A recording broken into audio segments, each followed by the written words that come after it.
It's been a relatively slow start to the transfer window, with much of our business set to be concluded after international tournaments.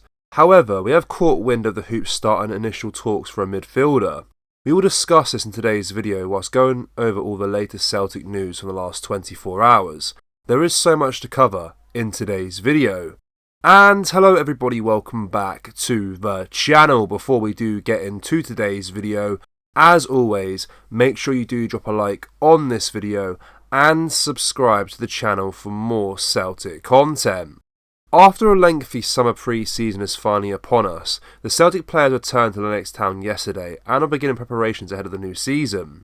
The Hoops are back in action next Friday when they travel to face Scott Brown's Ayr United. Somerset Park is the venue for the boys' maiden game of the new campaign. A few days later, Celtic then make the short jaunt across Glasgow to Lesser Hampden, where Queen's Park are the opponents. Following this, Brendan Rodgers and co will take the team out to the USA, where friendlies versus DC United, Chelsea and Manchester City lay in await. Compared to last season, the Champions pre-season schedule was somewhat different, and John Kennedy has explained it. "It's a bit different for us this year," he said. "We just thought we've got a great facility here. The way the players are filtering back in, it was probably best that we base ourselves here for a couple of weeks before we head off. With that, it gives us a chance to play more local games here in Scotland. Again, the fans will get to see that." With 5 games in pre-season, everything is building towards Celtic's Flag Day clash with Kilmarnock on August the 4th. A rather unusual kick-off time at 4:30 PM is set, but that won't stop the boys from wanting to get off to a flyer.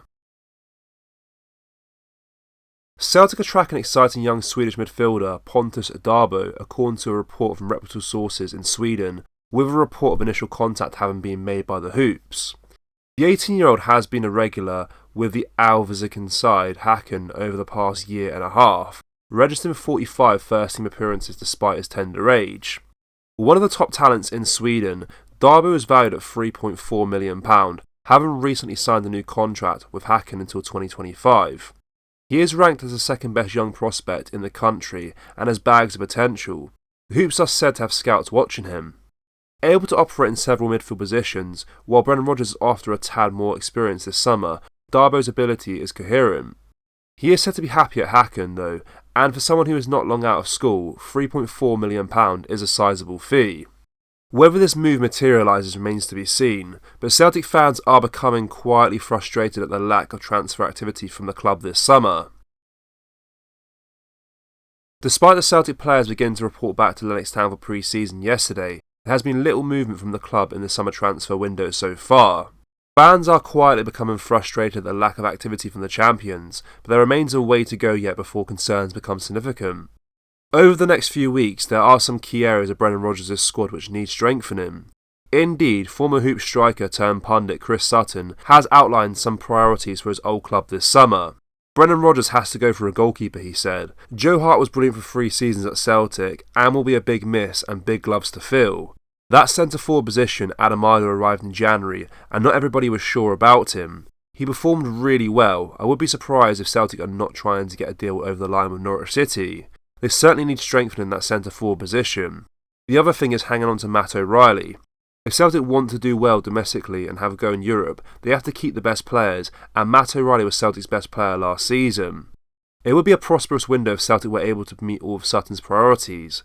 The summer will undoubtedly be busy for Rodgers and co, and we should expect to see activity ramp up over the coming days and weeks. The season begins in little over a month, and between now and then, the manager will want to trim his squad to one that provides a quality and equal depth to maintain domestic dominance and compete in Europe. According to The Athletic, Celtic have shown an interest in Bear, whom there have now been a few transfer offers for.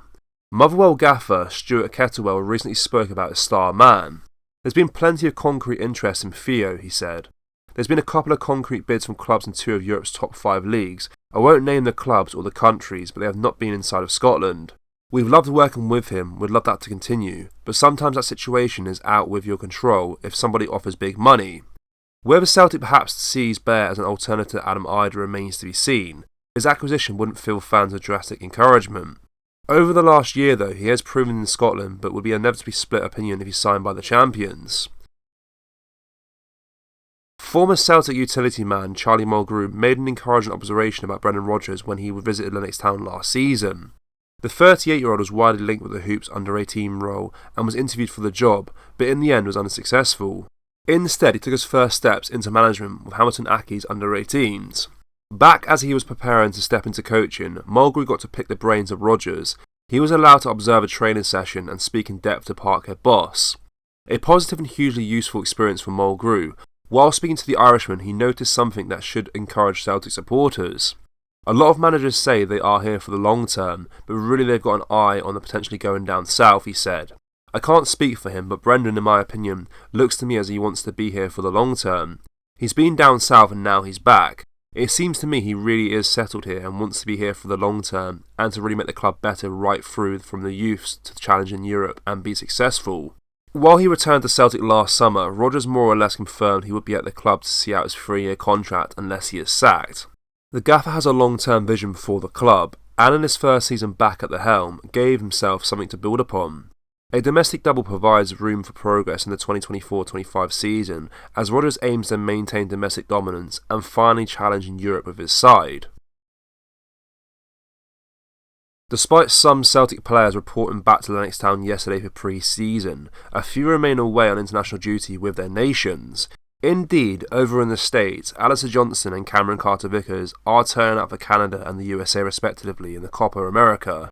The right-back recently gave a scathing assessment of the officials at the tournament after Peru's Marcos Lopez wasn't sent off for headbutting him, while Carter-Vickers made his bow in this year's Copa overnight. He came on at half-time in USA's eventual 2-1 defeat to Panama. Both sides ended the game with 10 men, and perhaps Carter-Vickers was fortunate not to give away a penalty for his side after a VAR review. A disappointing even for Greg Berhalter's side, the USA now need a result against Uruguay on Tuesday, or else they could be staring at a group stage elimination.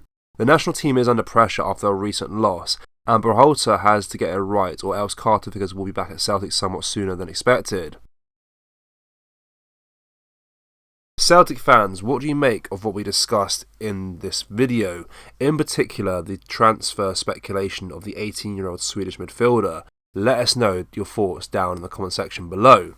That does bring us to the end of today's video, guys. As always, make sure you do drop a like on this video and subscribe to the channel for more Celtic content. Thank you, take care, bye bye.